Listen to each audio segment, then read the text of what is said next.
এবার আমরা হাদিসে চলে যাই। আল্লাহ রাসূল সাল্লাল্লাহু আলাইহি ওয়াসাল্লাম বলেছেন, সাবআতুন ইউযিল্লুহুমুল্লাহু ফি যিল্লিহি ইয়াওমা লা যিল্লা ইল্লা যিল্লুহু। 7 শ্রেণীর ব্যক্তিকে আল্লাহ তাআলা আরশের নিচে ছায়া দিবেন,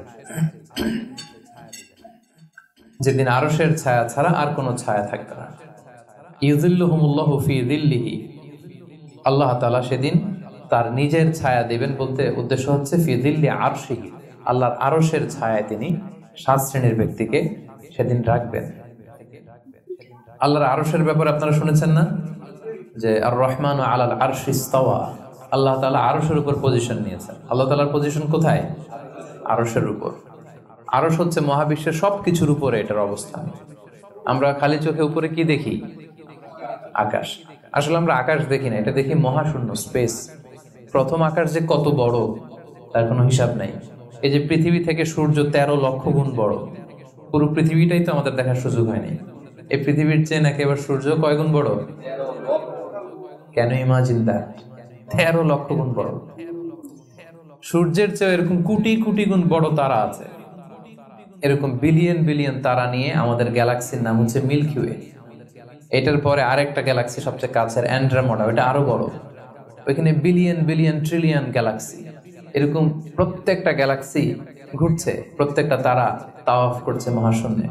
এরকম হাজার কোটি তারা নিয়ে আমাদের প্রথম আকাশের মহাশূন্য। প্রথম আকাশ কিন্তু অনেক উপরে। এই যে নাসার বিজ্ঞানীরা, অমুক বিজ্ঞানীরা রকেট দিয়ে এখানে যায় ওখানে যায়, এরা প্রথম আকাশের 1 কোটি ভাগের 1 ভাগও এখন অর্জন করতে পারেনি। ওই প্রথম আকাশের পরে হচ্ছে দ্বিতীয় আকাশ।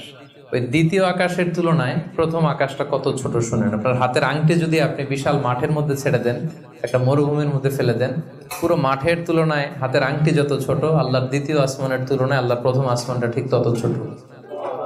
দ্বিতীয় আসমান আরো বড়, তৃতীয়টা আরো বড়। যত উপরে ঊর্ধ্বাকাশের যত কাহিনী একটার চেয়ে একটা বড়। এরকম 7টা আকাশ।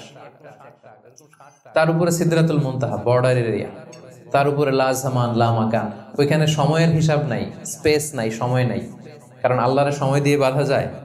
আমাদের যেমন বসতে জায়গা লাগে, আল্লাহর পজিশন নিতে কি জায়গার প্রসঙ্গটা আসে না? কারণ লাইসা কামিসলিহি শাই, উনি কারো মতো না, উনি উনার মতো।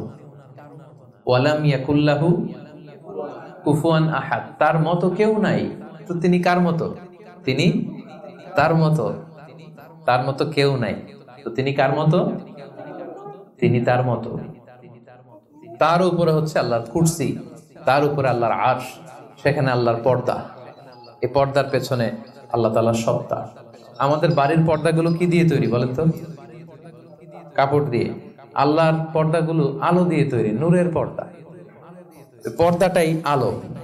এজন্য সাহাবারা জিজ্ঞেস করেছিলেন, ইয়া রাসূলুল্লাহ হাল রাআইতা রাব্বাক, আপনি কি মেরাজের রাতে আপনার রবকে দেখেছিলেন? রাসূল সাল্লাল্লাহু আলাইহি ওয়াসাল্লাম বলেছিলেন, নূরুন আন্না আরাহু, উনি তো নূর, আলোর পর্দা, চোখ ঝলসে যাওয়ার মতো অবস্থা, আমি কিভাবে দেখবো? তার মানে সরাসরি দেখেননি। আল্লাহ তাআলার সাথে সিক্রেট মিটিং হয়েছিল, কনভারসেশন হয়েছিল, কথাবার্তা হয়েছিল। তার উপরে হচ্ছে আরশ।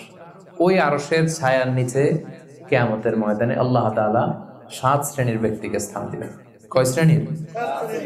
7 শ্রেণীর ব্যক্তিকে স্থান দিবেন, যে দিনটা হবে 50 আলফা সানা মিম্মা তা'উদ্দুন, 50,000 বছরের সময় একটা দিন, কিয়ামতের দিন। 50,000 বছর। মানুষগুলো সব হয়রান হয়ে যাবে। ইউহশারুন নাসু ইয়াউমাল কিয়ামাতি হুফাতান উরাতান মুশাতান গুরলা। রাসূল সাল্লাল্লাহু আলাইহি ওয়াসাল্লাম বললেন, প্রতিটি মানুষ হুফাত, কারো পায়ে জুতা নেই। আমাদের প্রত্যেকের জুতা আছে না আজকে? সেদিন জুতা থাকবে না। উরাতান, নেকেড, উলঙ্গ। গাড়ি নাই, কিছু নাই, ঘোড়া নাই। গুরলা, জন্মদিনের পোশাকে সবাই পাগলের মতো। আম্মা জান আয়েশা বলেন, ইয়া রাসূল, এটা কেমন কথা? কারো গায়ে যদি ড্রেস না থাকে তো সবাই লজ্জা পাবে না?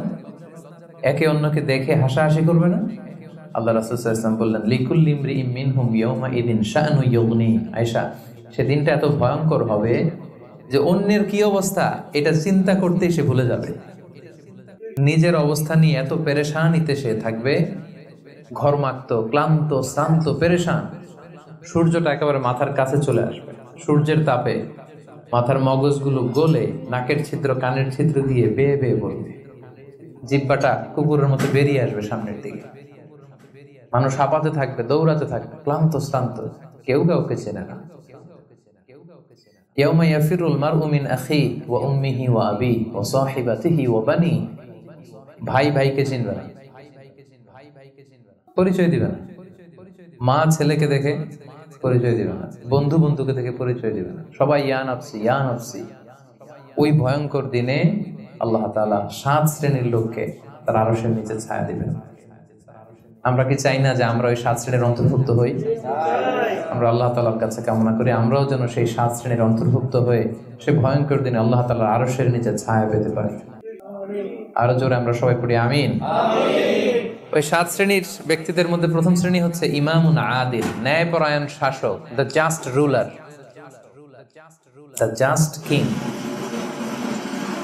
যেই বাদশাহ, যেই শাসক, যেই কিং তার প্রজাদের প্রতি ন্যায়পরায়ণ ভাবে বিচার করে,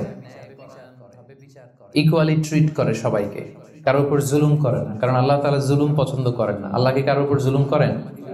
কিয়ামতের দিনের বিচারে তিনি কারোর উপর জুলুম করবেন? আল্লাহ তাআলা বলেন ইন্নী হারামতু যুলমা আলা নাফসি, আমি আমার উপর জুলুমকে হারাম করেছি, ফালা তাযালামু, তাই তোমরাও তোমাদের উপর জুলুম করো না, খবরদার।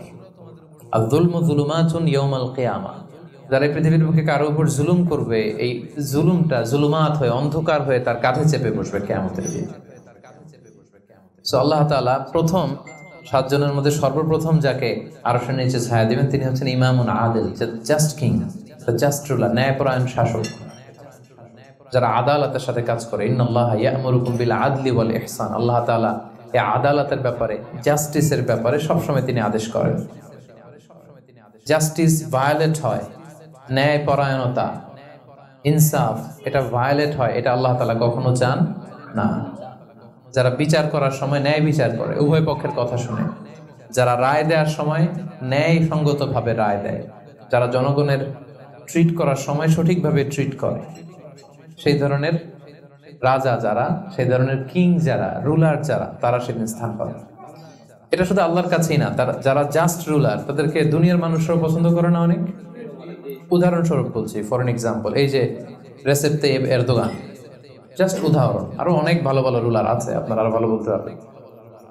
তো এই যে তুরস্কের রেসেপ তাইয়েব এরদোয়ান মুসলিম বিশ্বের বিভিন্ন ইস্যু নিয়ে উনি খুব কনসার্ন, চমৎকার চমৎকার উদ্যোগ নিচ্ছে। এটা আমাদের খুব ভালো লাগে না?